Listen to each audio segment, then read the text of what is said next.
Good morning, class. So how are you today? Are you feeling good? Okay. So now we will have our new discussion. And it's all about the second staple crop. So do you have any idea of what is this? No. Okay. So what is staple crop? It is a major part of our diet and supplies. A major proportion of our energy and nutrients needs. So mao ni siya ang atong taga-adlaw nga kanon. Aside sa rice atong isagol sa sudan nato, unsa pa may lain ninyong kanon? Okay. So, what is our second staple crop in the Philippines? So based sa ani nga picture, unsa man ni? Mais, yes, unsa pa? Mao ni siya. So it is called a corn. Tikaon ba mo og corn? Okay, very good. So now, kani based ani nga picture, can you describe what it is? Yes, a farm. Nakita na ba mo og ngani? Yes. So, corn. Unsa man ning corn? So, kindly read together with me. Corn has plenty of fiber, both soluble and insoluble. So, unsa man ning soluble and insoluble? Ang soluble is mao ni siya ang ma-dissolve. Then, ang insoluble mao ni siya ang di ma-dissolve. So, the soluble fiber in corn breaks down and forms a gel in the intestines and can play a role in controlling cholesterol. And corn is the second most important staple after rice. So, we'll know man nga we use rice man para ipare sa atong mga sudan. Nya ang ikaduha kay ang corn. So, unsa man ang mga benefits sa corn or asa magamit ang corn? So, number 1 is food for people. So, ato di siyang kanon. So, food for people. Gonna read? Corn is a staple food in several parts of the country, especially in regions like Mindanao and the Visayas. Many families eat corn grits as an alternative or supplement to rice, particularly when rice prices are high. So we all know man nga ang mga rice kay mahal na jud kaayo, di ba? So instead of buying a rice, we will use the corn. Kaya ang corn pwede siya mahimo og rice and many more.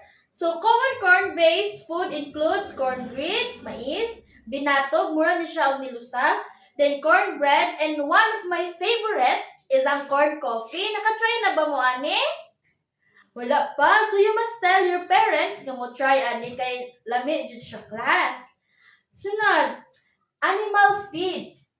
A large portion of corn grown in the Philippines is used to make animal feed for poultry, pigs, and livestock.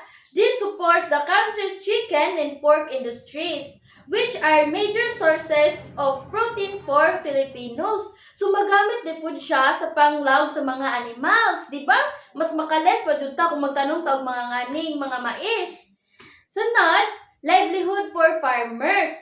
Corn farming provides income for many farmers in rural areas. So kung wala farmers, wala po tayong mga corn. So dapat jud ta magpasalamat nila. And nakatabang po ni nila para na sila pang-adlaw-adlaw nga kinabuhi. Mga pang-adlaw-adlaw nga gastoon na.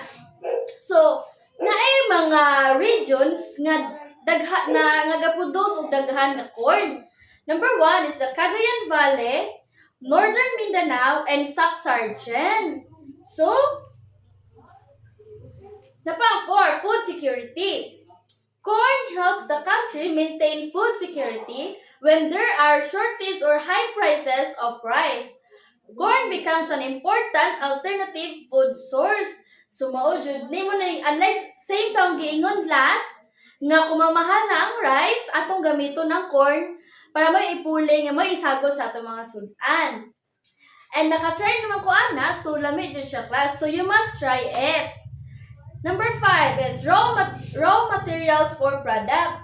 Corn is also used to make corn oil, cornstarch kana to gigamit para mag-fried ta, sweeteners kana mga cheese nga isago sa french fries like that, and processed foods. So, naay types of corn. It is the yellow corn and the white corn. So, I know all of you are familiar with the yellow corn because this is the common corn that we used to eat.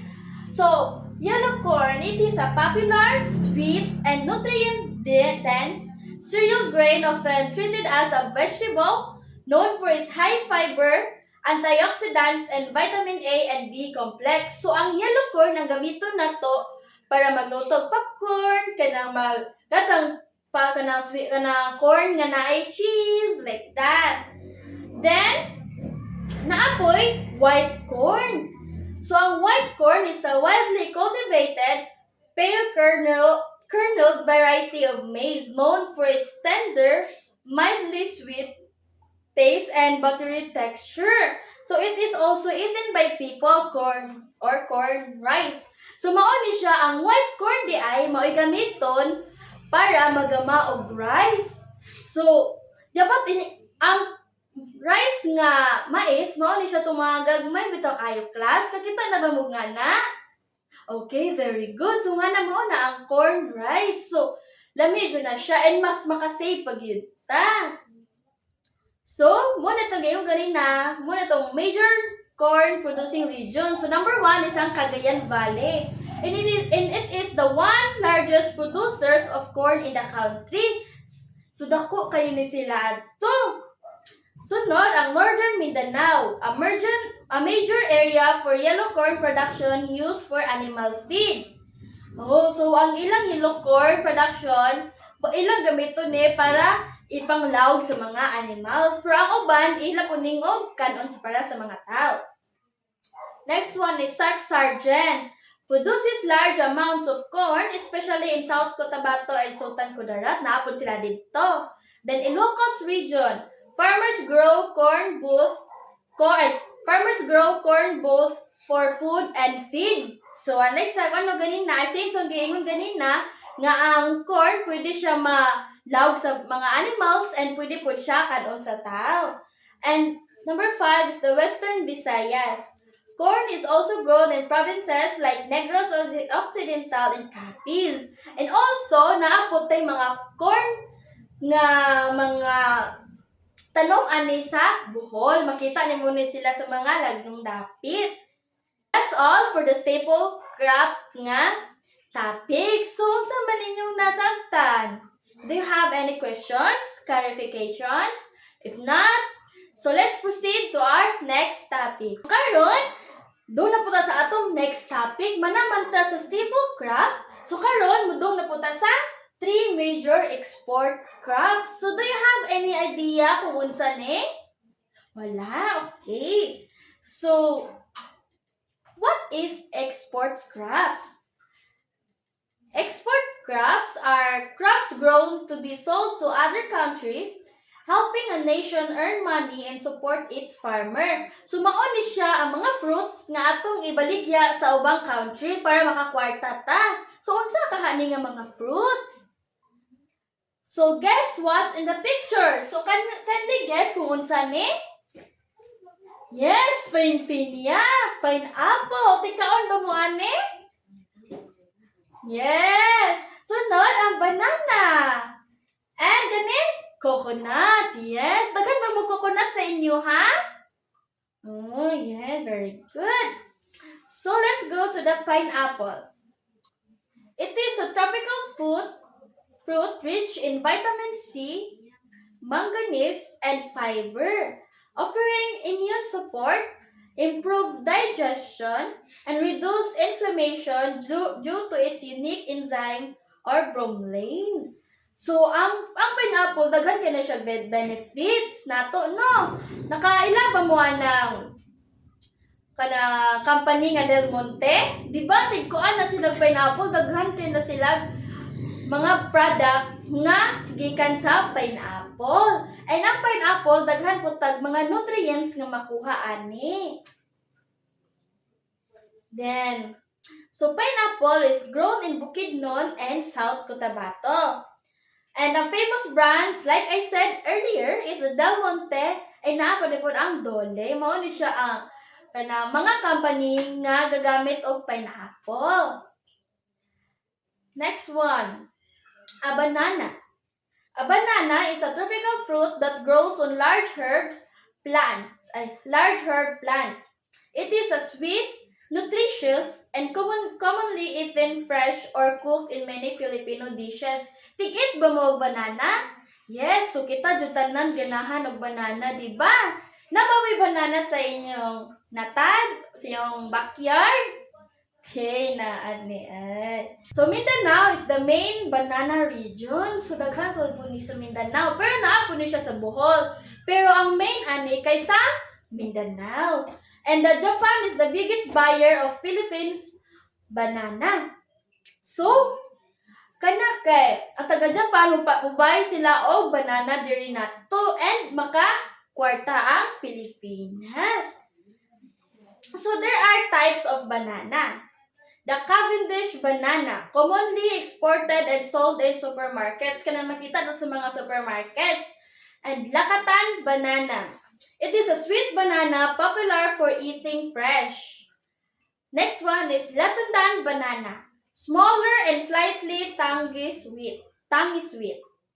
And Saba banana. Cooking banana used for dishes like banana Q and turon. So, mao nito gipanggamit kana makita sa kilid nga magluto og gani nga saging. Sunod is Señorita banana, very small but very sweet. So mo na siya ang mga types of banana. So next one is the coconut. It is often called the tree of life because almost every part of the coconut tree can be used. So ang kahoy niya pwede na tumagama og balay. Ang iyang bunga pwede na mainom, pwede maluto. Iyang mga dahon-dahon, pwede na ito himuon ng puso. So, daghan kayo tag mabuhat sa coconut. And the Philippines is one of the top coconut producers in the world. So, ang mga tagalaing country, ani sila mubay na to og coconut. Kaya kita man ang top producer sa mga coconut. So, mao ni sa ni picture, coconut tree of life, ayan makuan, magama. Example lang ni, coconut oil, coconut milk, raw and charcoal.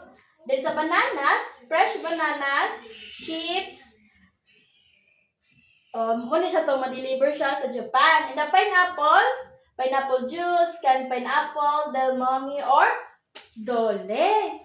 So, is there a question, clarification? None. So, thank you for listening to my discussions and I hope to see you soon next week. Thank you.